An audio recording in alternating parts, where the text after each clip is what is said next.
గమనించండి అందరూ. మరొకసారి ఈ యొక్క ఉచిత పథకాల మాయలో పడి మీ యొక్క తెలివిని, మీ జ్ఞానాన్ని, మీ విజ్ఞానాన్ని మీరు పాడు చేసుకోకండి. ఇక మనం భయపడాల్సిన పని లేదు.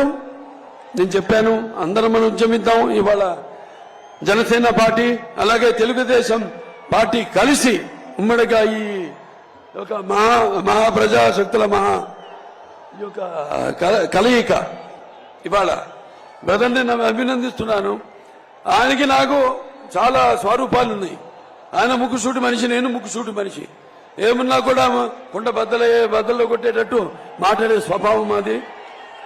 ఎంతకైనా తెగిస్తాం. ఇక ముందు మేము తప్పకుండా ఏదైతే లోకేష్ బాబు చేపట్టిన ఈ యొక్క యువగణం పాదయాత్ర స్ఫూర్తి ఏదైతే యువత పొందారో, వాళ్ళకు ఒక నమ్మకం కలిగిందో, ఈ అన్ని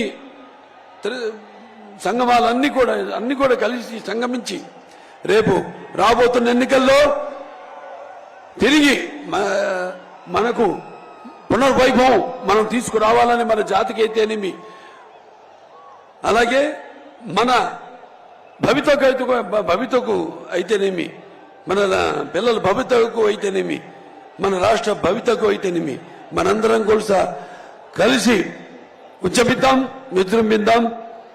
ఎవరు అడ్డు వస్తే ఎటువంటి సమాధానం చెప్పాలో చెప్తామని ఈ సభాముఖంగా తెలియజేసుకుంటూ మీ అందరి నుంచి సెలవు తీసుకుంటున్నాను.